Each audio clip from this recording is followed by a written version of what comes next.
Olá pessoal, eu sou o professor Viegas e hoje eu vou falar sobre a representação gráfica da distribuição de frequência. Está na página 23 da minha apostila, vou deixar o link na descrição, para fazer o download ou entrar no meu blog, lá, o blog do professor Viegas.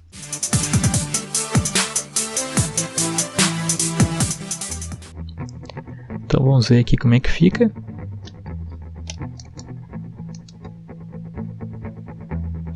Então, os tipos de representação gráfica da DF, Então, primeiro ali eu tenho o histograma, o polígono de frequência e o polígono de frequência acumulada, ou também chamado de ogiva. Então, distribuição de frequência com intervalos de classe, vamos ver como é que fica o gráfico. Aqui eu tenho um exemplo, dada a DF, a distribuição de frequência, construo o histograma, o polígono de frequência e a ogiva, Então, aqui eu tenho os intervalos de classe, aqui a primeira classe vai de 150, inclusive, a menos 154. Tem 4 pessoas nesse intervalo de classe aqui. No segundo, de 154, inclusive, menos 158, tem 9 pessoas e assim vai, são 40 no total, Então, vamos como é que eu construo esse gráfico, Vou voltar aqui. Então, a primeira classe aqui, vai de 150 até 154. Então, nesse eixo aqui horizontal, que seria o eixo dos x, eu vou representar as estaturas, com os intervalos.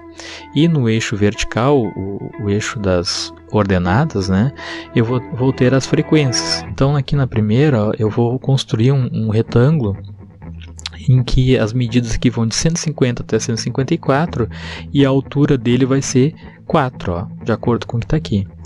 Depois aqui eu tenho a segunda classe, que é de 154 até 158, Então a altura dele vai ser de 9 aqui, entre 8 e 9 aqui. Então está de 2 em 2 para esse meu gráfico não ficar muito alto, apenas para determinar aqui a escala, Se eu fizesse de 1 em 1 ia dar lá em cima, ia dar um gráfico bem alto, Então de repente nem aparece na tela, Então fiz com uma escala usando de 2 em 2, mas eu já sei que o 9 está bem na metade aqui entre 8 e 9, Então seria a altura desse segundo retângulo.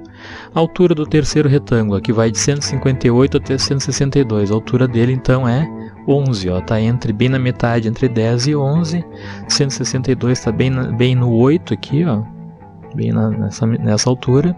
Depois a outra de 166 até 170 está no 5, entre 4 e 6, e a última classe ali de 170 até menos que 174 está no 3, Então é assim que eu represento um histograma, Ele é formado por retângulos aqui, que eu posso dizer que colunas, tipo um gráfico de colunas justapostos, que estão colados um no outro, encostados um no outro,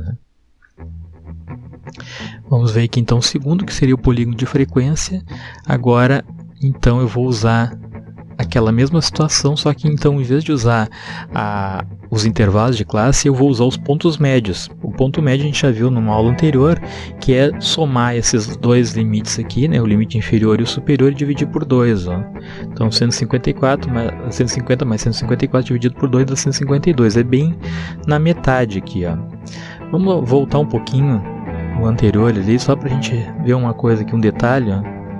Se eu pegar e marcar o ponto bem na metade do meu retângulo aqui, bem na metade, eu estou marcando o ponto médio. Então, tem situações, na maioria das vezes, o pessoal utiliza o mesmo gráfico, faz em cima aqui as linhas. Então, eu represento o histograma e o polígono de frequência no mesmo gráfico. Então, é só marcar o ponto bem na metade aqui do retângulo, aí unir eles, depois unir essas retas aqui, Mas aí eu não vou ter esse ponto anterior aqui para fechar, Porque para ser um polígono tem que ser fechado ali.